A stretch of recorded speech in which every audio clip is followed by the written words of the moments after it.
আসসালামু আলাইকুম ভিউয়ার্স, আজকের ভিডিওটি সবাইকে দেখার জন্য আমি অনুরোধ করছি এবং সর্বোচ্চ শেয়ারের জন্য অনুরোধ করছি। ভিডিওটি হলো আমাদের ট্রান্সফার ভিসা, ফ্যামিলি ভিসা এবং লিভার ভিসা খোলার বিষয়ে। যে বিষয়গুলো নজরআন্দাজ করা হচ্ছে, দেখেও না দেখার ভান করা হচ্ছে। কয়েকদিন আগে সম্মানিত মান্যবর অ্যাম্বাসেডর, আবুধাবির অ্যাম্বাসেডর জনাব তারিক আহমেদ, তিনি কি বলেছিলেন সেটা আমরা দেখিয়েছি। সেটাতে কি আসলে উনি আনুষ্ঠানিকভাবে হার মেনে গেছেন বা আনুষ্ঠানিকভাবে উনি বলার চেষ্টা করেছেন যে যতদিন পর্যন্ত বাংলাদেশিদের অপরাধ প্রবণতা কমবে না ততদিন পর্যন্ত আরব আমিরাত সরকার ভিসা খুলবে না। এই কথার মাধ্যমে তিনি কি বোঝাতে চেয়েছিলেন সেটা আমরা সহজেই বুঝতে পেরেছি।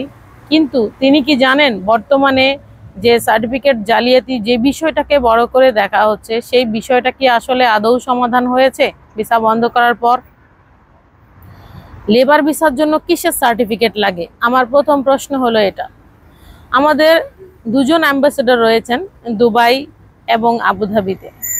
আমি আজকে আপনাদের কাছে জিজ্ঞেস করছি, স্যার, একটা বার কি চিন্তা করে দেখেছেন আপনারা যে আমাদের বাংলাদেশ থেকে কোনো রকম কূটনৈতিক বা আমাদের যে পররাষ্ট্র নীতি, আমাদের যে বৈদেশিক নীতি, কোনটা ঠিক আছে? বাংলাদেশ থেকে গতকালকেও দুইটা লোক আমার অফিসে এসেছে যে ম্যাডাম আপনার কাছে বলছিলাম আমার লোক দুইটা এনে দেন, আপনি লোক এনে দেন নাই। আমার লোক কিন্তু আমি নিয়ে আসছি, অথচ তাদের সার্টিফিকেট নেই। এরকম আমার অফিসে 2-3 দিন পরপরই আমি দেখি যে যাদেরকে আমি রিফিউজ করেছি, বলেছি যে সার্টিফিকেট ছাড়া ভিসা হচ্ছে না, ঠিক তারাই আমাকে বৃদ্ধাঙ্গুলি দেখিয়ে বলতেছে আমরা লোক নিয়ে এসেছি, আমরা কাজ জানি, আপনারা টাইপিং সেন্টারে বসে কিছুই পারেন না। তো একটা অফিস দিয়ে আমি কোনো অনৈতিক কাজের সাথে জড়িত হতে পারি না, অথচ অফিস না থেকেও তারা কিভাবে বাংলাদেশ থেকে লোকগুলা নিয়ে আসতেছে। তো এই ব্যর্থতা, এই যে কূটনৈতিক ব্যর্থতা কার? অবশ্যই এই কূটনৈতিক ব্যর্থতা আপনাদের। কারণ আপনারা বাংলাদেশ থেকে আমাদের যে শিক্ষা মন্ত্রণালয়, আমাদের যে পররাষ্ট্র মন্ত্রণালয়, ফরেন অ্যাফেয়ার থেকে কিভাবে এবং শিক্ষা মন্ত্রণালয় থেকে কিভাবে ছাড়পত্র পায়, ওই সার্টিফিকেটগুলো যাদের কোনোদিন লেখাপড়ার ধারে দিয়েও যায়নি, যে লোকটা স্কুলের বারান্দা দিয়েও যায়নি, সেই লোকটা সার্টিফিকেট নিয়ে এখানে চলে আসে। এখানে তো এই দেশের কোনো গলতি নেই, গলতি আমাদের। আমাদের বাংলাদেশের বৈদেশিক নীতি ভালো নয়। আমাদের কোনো রকম ব্যবসায়িক বা বাণিজ্যিকভাবে আমরা এমন কিছু করছি না যেটা আরব আমিরাত সরকারের চোখে ভালো চোখে পড়বে। আমার প্রশ্ন হলো, ধরেন আপনি সার্টিফিকেটের কারণে এই অবস্থা, তাহলে সার্টিফিকেটধারী যারা আছে তাদের ভিসা বন্ধ করে দিন, তারা ওই ধরনের লোক আসবেই না। এখন প্রশ্ন হলো লেবার ভিসা বন্ধ কেন? লেবার ভিসা বন্ধ থাকার কোনো কারণ কি আপনি স্পষ্টভাবে বলতে পারবেন? সেটা একটু আমাদেরকে ব্যাখ্যা করলে আমরা খুশি হই। লেবার ভিসা, ধরেন লেবার ভিসার জন্য যদি একটা নির্দিষ্ট কিছু ধরে দেওয়া হয় যে আপনার লেবার ক্যাম্প লাগবে, জেনুইন অফিস লাগবে, ডিমান্ড লেটার লাগবে এবং পাশাপাশি ডব্লিউপিএস ঠিক থাকতে হবে, ব্যাংক স্টেটমেন্ট ওকে থাকতে হবে, এগুলো যদি থাকে তাহলে একটা কোম্পানির লেবার ভিসা হওয়ার কথা।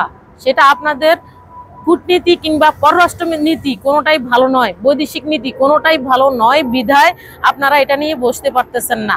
আপনাদের বসা উচিত হলো জেনুইন যে সকল কোম্পানি রয়েছে তাদেরকে নিয়ে কাজ করুন। তাহলে বাংলাদেশের অনেক মানুষ আছে এখানে যাদের লেবার প্রয়োজন, যাদের বড় বড় দোকান রয়েছে, যাদের লেবার প্রয়োজন, তারা লেবার আনতে পারতেছে না, আর অন্য দেশের লেবার দিয়ে তাদের পোষাচ্ছেও না।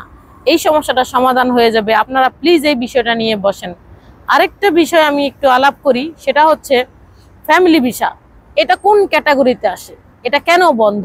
ফ্যামিলি ভিসা বন্ধ থাকার কোনো কারণ কি আপনি দেখাইছেন?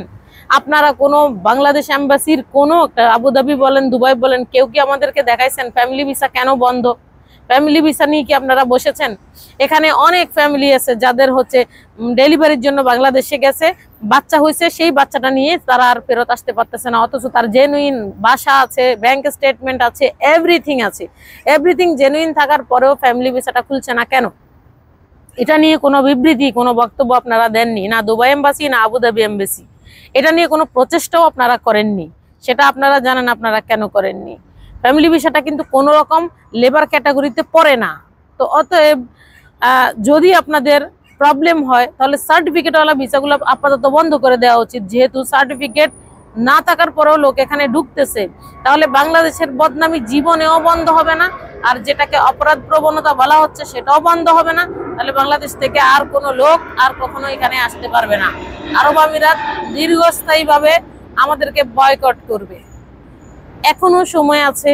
আমি সম্মানিত অ্যাম্বাসেডরদেরকে অনুরোধ করব, আপনারা ফ্যামিলি ভিসা, লেবার ভিসা নিয়ে একটু বসেন। তাদের কি শর্ত, সেই জেনুইন সেই শর্তগুলা দেখে আপনারাও দেখেন যে আমাদের কোন বাংলাদেশি আসছে আপনাদের কাছে এখানে বা অ্যাটেস্টেশনের জন্য, তার এভরিথিং ওকে আছে কিনা, কোন বাংলাদেশির নামে লাইসেন্স হয়েছে, তারা আসলে সবকিছু স্টেবল আছে কিনা।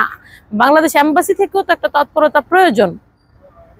সবচেয়ে বড় কষ্টের কথা হলো আমাদের লেবার ভিসা ইনসাইডে বন্ধ। আমাদের ইনসাইড কেন বন্ধ হবে? আমরা তো এখানে অনৈতিকভাবে বাংলাদেশ থেকে লোক আনা হচ্ছে না।